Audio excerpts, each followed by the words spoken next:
তো বন্ধুরা, সবাই কেমন আছো? আশা করি সবাই ভালো আছো। পায়েল বৌদির রান্নাঘরে তোমাদের সবাইকে স্বাগত।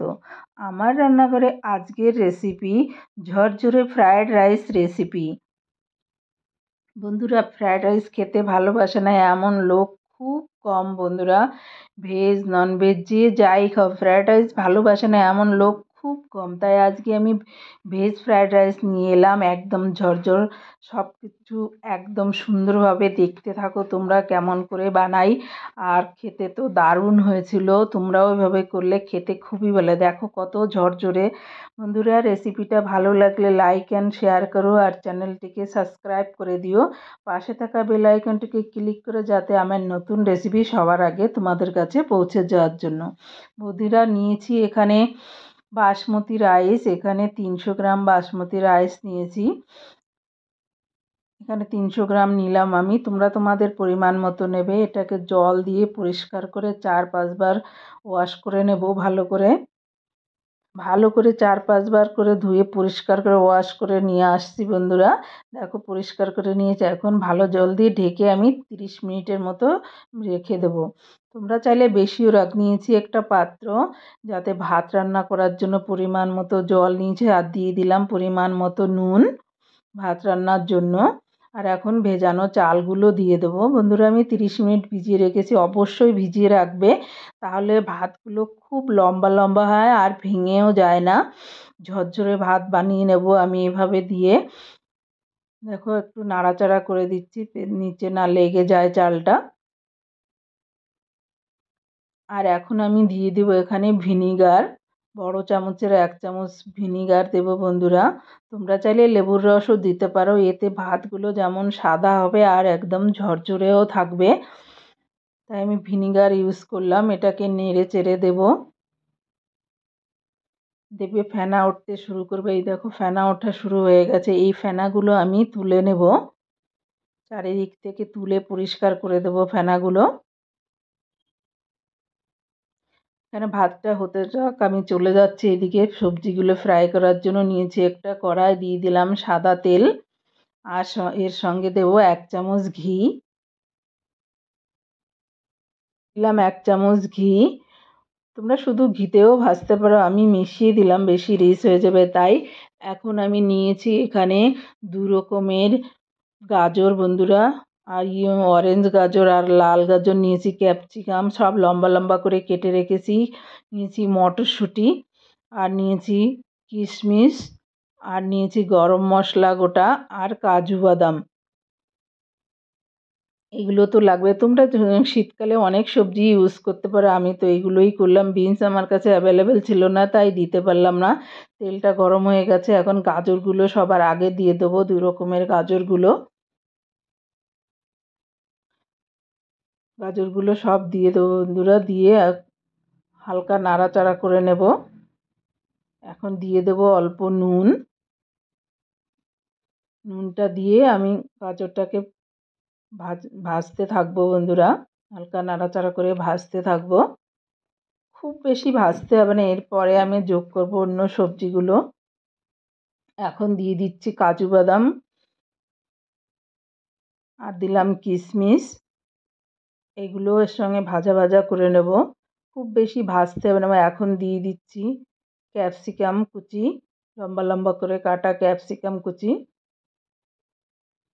এটাকেও দিয়ে খুব ভালো করে এর সঙ্গে ভেজে নেব, খুব বেশি ভাজবো না বন্ধুরা। আর দিয়ে দিলাম মটরশুঁটি, এইগুলো একদম কচি কচি মটরশুঁটি হয়ে যাবে, এর কোনো ইয়ে নেই, তাড়াতাড়ি হয়ে যায়। আর এটাকে আমি ভালো করে ভেজে নিচ্ছি বন্ধুরা। দেখো আমার সব সবজি প্রায় সিদ্ধ হয়েই আসছে। এখন আমি এটা অল্প আছে ভাজা হতে থাকুক, আমি ওইদিকে ভাতের মাড়টা ঝরিয়ে নেব। ভাতটা আমার হয়ে গেছে, তাই ভাতের মাড়টা আমি ঝরিয়ে নিচ্ছি বন্ধু। আমি 80% করে নিয়েছি ভাতটা। দেখো কত ঝরঝরে শক্ত ভাত হয়েছে। ভাতটাকে আমি ঠান্ডা করে নেব, ছড়িয়ে দিয়ে একদম ঠান্ডা করে নিয়ে আসছি। এখানে নিচে ঠান্ডা করতে দেবো। এখন চলে এলাম সবজি ভাজার এখানে। সবজিগুলো প্রায় ভাজা হয়েই গেছে আমার বন্ধুরা, সবজিগুলো আমি তুলে নেব। দেখো সবজিগুলো আমার ভাজা খুব বেশি কড়া করে ভাজতে হবে না, তাই আমি এখন সবজিগুলো তুলে নিলাম। এখন কড়াইতে দিয়ে দিলাম আর একটু সাদা তেল, আর এখন দিলাম একটা তেজপাতা, দেব গোটা গরম মশলা। এটা সুন্দর গন্ধ বেরোতে শুরু করলে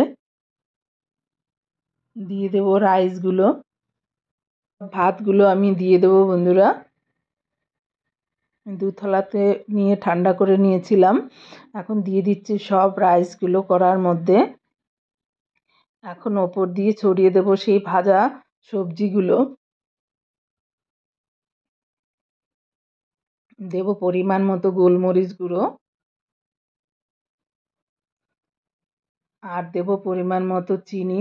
মিষ্টিটা যে যার পছন্দ অনুযায়ী করবে, আমি খুব বেশি মিষ্টি করব না, হালকা মিষ্টিই করব, তাই আমি 2 চামচ দিলাম। আর দেব বড় চামচের 1 চামচ ঘি। তোমরা এটা শুধু ঘিতেও করতে পারো, তো শুধু ঘিতে করলে বেশি রিচ হয়ে যায়, তাই আমি একটু তেল আর ঘি মিশিয়ে করলাম। এটাকে আমি ভালো করে নাড়াচাড়া করে নেব হালকা হাতে, যাতে ভাতগুলো ভেঙে না যায়। তাই আমি দুটো খুন্তির সাহায্যে, একটা কাঠের খুন্তি নিলাম, আর দুটো খুন্তির সাহায্যে ভাতগুলো আর সবজিগুলো ভালো করে মিশিয়ে নেব বন্ধুরা। এইভাবে করলে ভাতগুলো ভেঙেও যাবে না। দেখো কত সুন্দর লাগছে দেখতে, আর ভাতগুলো আমার একদম লম্বা লম্বা, দেখে তোমরা বুঝতে পারছো বন্ধুরা কত সুন্দর দেখতে লাগছে। এটাকে নাড়াচাড়া করে মিশিয়ে নেব।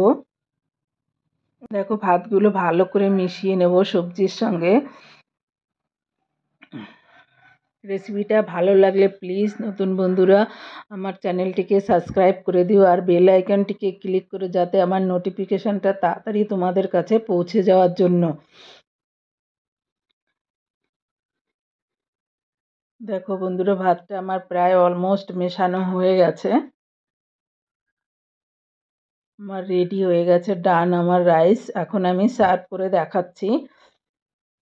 দেখো কতটা ঝরঝরে হয়েছে বন্ধুরা, দেখতে সুন্দর লাগছে কিনা বলো, একদম রেস্টুরেন্টের মতো লাগছে কিনা বলো।